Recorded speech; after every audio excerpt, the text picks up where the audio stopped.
Hey everyone, for today's build guide I have something pretty cool for Guinevere to show off. Guinevere is an Old Faith rightful sage that you recruit through the main story of the game during Act 2. Her skill tree doesn't seem like it's anything too crazy compared to a lot of the other sages in the game, but all sages are quite strong, and she has something specific to her that really inspired this build, and that's her teleport ability. With this ability in mind, I've shaped a sort of backline assassin playstyle for her that's just a lot of fun and really effective for getting rid of those pesky ranged units that your enemies like to just snipe at you with and throw spells at you. Beginning with essences, I don't actually have anything really to strongly suggest here. Your main damage buffing essences, like extra weapon damage, AP per kill, things like that, those are going to be going towards your primary damage dealers. Things like your champions, your vanguards, etc. This is an offensive build, but she's by no means going to be your primary damage dealer. So you're going to be wanting to distribute those essences elsewhere. Because of this, I actually think she may be one of the best candidates to take advantage of those very niche Slayer essences. These provide very specific damage buffs, 25% against enemy types. You generally don't want to put that on a lot of your heavy damage dealers because they're too specific and you want them to be as strong against everyone as possible. She has a lot of empty slots, so I actually think she may be a good candidate for those. But like I said, not a whole lot in the way of suggestions. If you choose to give her none, this build is still very effective at what it does without them. For gear, I was really aiming for anything that gave a little bit of survivability and really looking for effects that would increase her effectiveness in a 1v1 duel situation. Her armor, the Hexmark of Evasion, provides just that. She dodges the first incoming attack to help her prevent from getting sniped, and the -2 detection range is actually relevant to her because we do get an upgrade on teleport that does put her in the hidden condition. This helps, obviously, for getting surprise attacks with her, or even retreating. These other effects aren't really as relevant, but do have some minor use. For her weapon, I am using the Rune of Profanation. I really like this weapon because it does buff her damage in a duel, and a duel does mean just a 1v1 situation. It does not have to be those duels you instigate through dialogue, like against Sir Lanvil early on. For this bonus, just counts just her and just one other enemy with nothing else adjacent to either of them. With how she's going to be picking off singular targets a lot, this will get a lot of use. Additionally, it applies the vulnerability debuff, which will stack with some other vulnerabilities she can put, and just means the targets are going to be taking extra damage. And that first effect there you can see is extra damage against vulnerable units, so just more damage stacking. The armor piercing isn't super useful because we are mostly targeting backline enemies, softer targets who won't have much armor, if any, but sometimes you're going to be in a fight where all that's left are armor units or they only have armor units, so this will get some use. This accessory, Eye of Great Tempest, is mostly being used for that extra mobility to either escape or pursue a target, and the extra damage against chilled enemies, as we will always have really high uptime on the chill condition for whoever she's fighting. The Hurricane skill itself is actually fairly strong, and just a really nice bonus. Lastly, for her manuscript, the Hunger of Crom Croc. This seems almost perfectly designed with this kind of build I'm showing you in mind. It provides extra backstab damage, which we'll always be opening with and trying to go for, even after an enemy may turn to face us. Extra damage against an unharmed unit, which will be a lot of our targets that she's going to open up on, so just extra oomph to that first hit. And extra damage to unarmored units, which is also great, as I mentioned before, that's going to be a lot of who we're going for, archers, spellcasters, and the like. Finally, for her skills, we have a lot of basic sage skills, Aura of Protection for some of that ranged damage reduction, Frost Armor in case any of our targets survive a turn and decide to hit us back. Inspire is always an auto pick for every sage. We're taking Favored, so the first support spell we cast every encounter will be free. If we combo this with Inspire, she's basically just giving herself free AP. We're taking Enchanted Weapon for extra weapon damage if she is an assassin. Wish of Death for AP generation, and Mysticism for some cooldown reduction. And Lastly, I didn't have enough skill points to choose both of these, so I had to pick between Unburdened and Divine. I chose Unburdened because I think she will get much more use in terms of helping herself with the cooldown reduction rather than just getting a chunk of HP back. Now getting to the more crucial skills for this build, we'll start with Strike. For Strike, we took a lot of the upgrades. We want it to apply Chill for that extra damage off our gear and to weaken the ability of our targets to fight back, increase the base damage, and she's very offensively oriented, and increase the damage against frozen units. This upgrade here leads perfectly into Freezing Attack. We always want to open with this when possible if we think the target will be surviving into a following turn, like we won't be able to kill them on this current turn.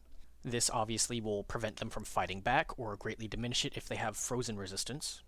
We take the upgrades for Armor Breaking, have it apply Vulnerability, more damage in there, applying Chill, and reducing the cooldown. Given our basic applies Chill as well, this Chill upgrade may seem redundant. This is in the case we are positioned near two enemies at once. We can freeze one and then focus on the other.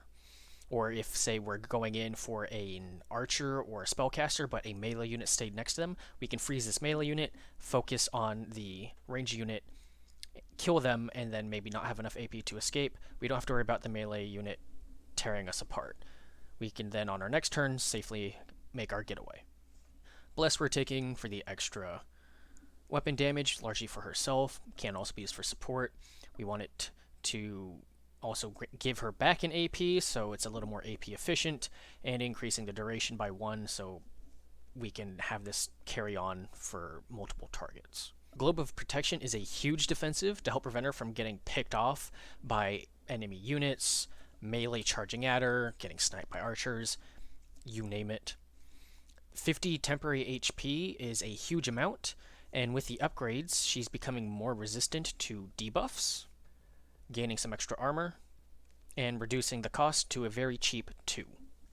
It's very important to keep positioning in mind for Guinevere using this build, and pay attention to what is close to her, what is a potential threat that may come attack her during the enemy turn.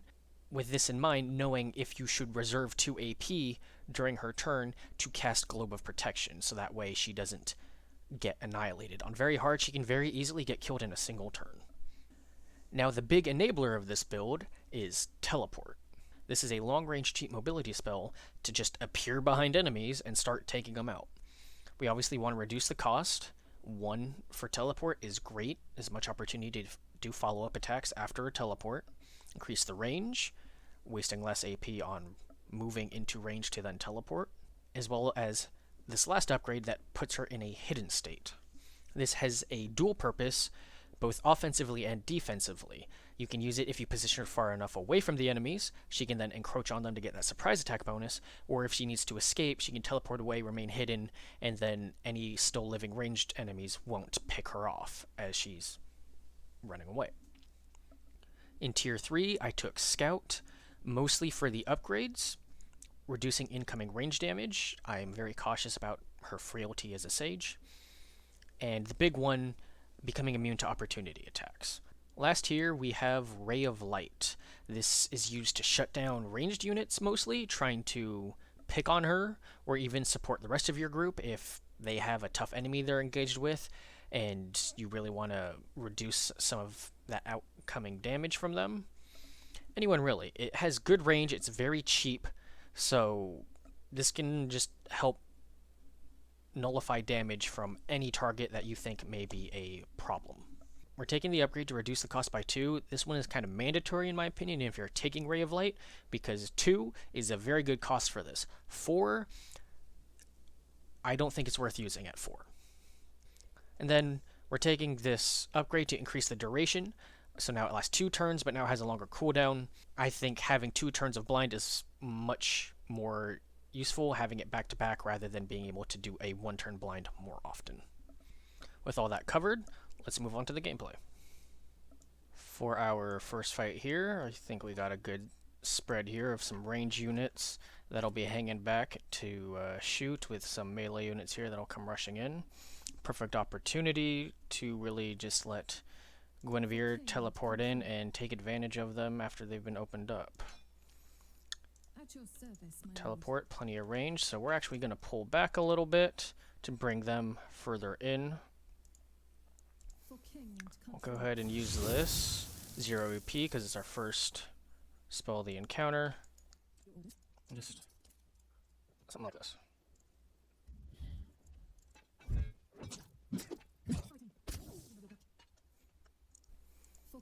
Alright, perfect. We're going to go ahead and teleport right here. And just kill him just like that. You have enough movement AP to get over to here. We can get an attack in. We have 2 AP left over.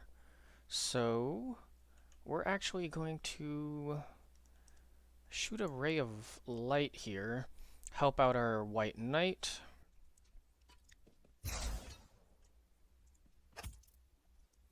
Just hit him.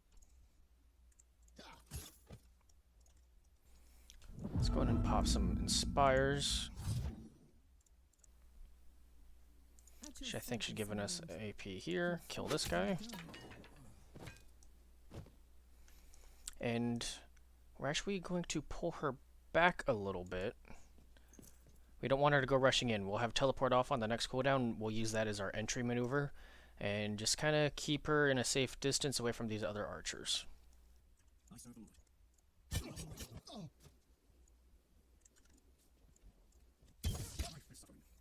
Perfect. Teleport in.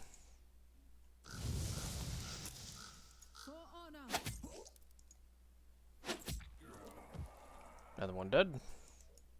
Move up to this one. We don't have enough for 2 attacks, so we're actually going to do a freezing attack.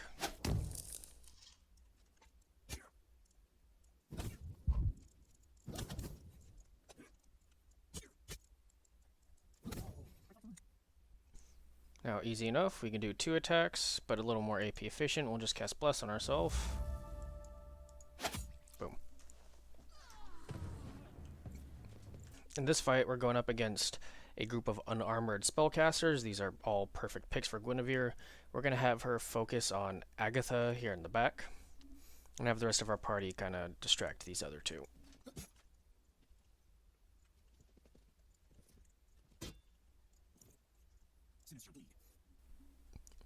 We're going to use Inspire here. This is free AP due to that first spell of the encounter being a free cast. Which will now enable our Galahad to use his, and there allow our Lancelot to use his.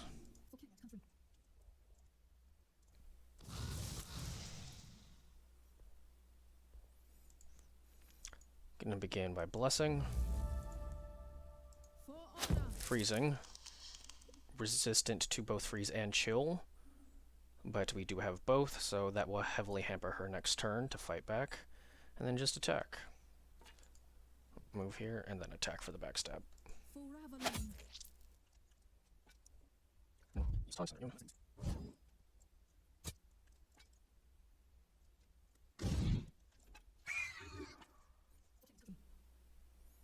Now with our movement AP, we can very easily just move back around behind her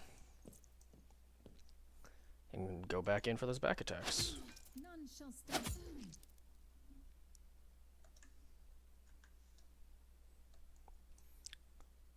Even have a little bit left over to go in on the Banshee. Blessings.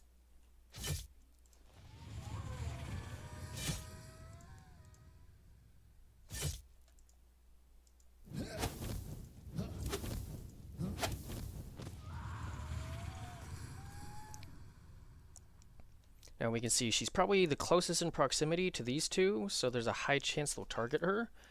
We have that 2 AP left over, and that's what Global Protection is for.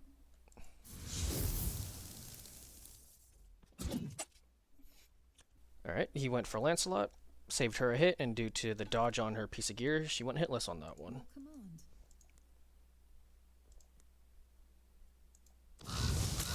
Teleport behind. Freeze. Backstab.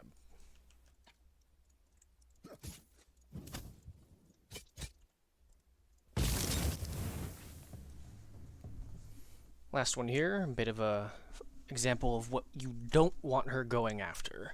Fomorians in general, really high armor, a lot of health. We want her mostly focusing on backline. Now that being said, if you want to take her on a Fomorian mission, she won't do poorly by any means, but this is definitely not what this build is kind of specialized in. So just to go ahead and show what she can do in this case, because she does have very good 1v1 capability. It'll just take a bit longer. We can teleport straight in. We're going to bless. Freezing attack.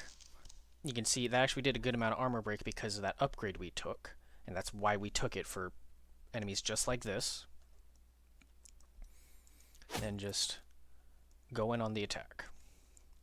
Now we could get extra attacks in here using our Inspire abilities, but I'm gonna do this without that to kind of show a more accurate representation if you're not doing a comp that has a bunch of Inspires.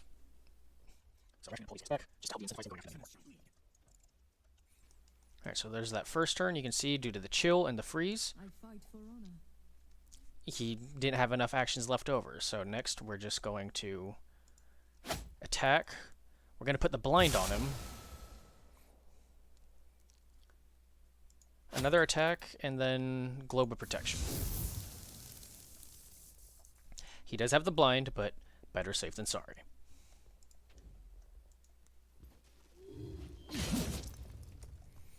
See?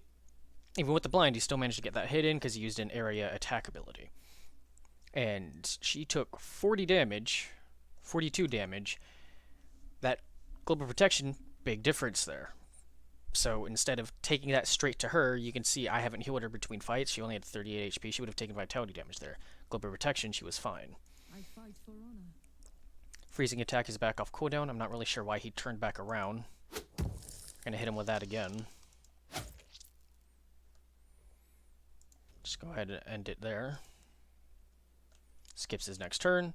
I fight for And now we can go in for the kill. So that's the Guinevere Assassin build in action. As you saw, it is very strong and very efficient for jumping in and picking off some lone targets, those backlines, the archers, what have you. And through her low cooldowns, relatively cheap abilities, she can very easily keep control on a singular target, greatly diminishing their ability to fight back against her. Her damage isn't anything insane, but is most definitely enough to take out a singular target in one round, maybe even two. With that last fight, we saw how she can lock down even very large brute-like enemies, lots of health, lots of armor. In 1v1, she can still handle them very competently.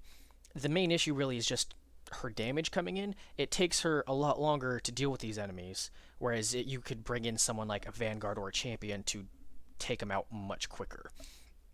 It's not that she can't beat them, it's just in terms of optimizing your performance, you want to prioritize those smaller, squishier units that are going to be usually hiding in the back. The archers, the spellcasters, things like that. I hope this guide was useful and really helped show a new, fun kind of playstyle you can use with Guinevere. And if you made it this far into the video, as always, thanks for watching. I really appreciate it.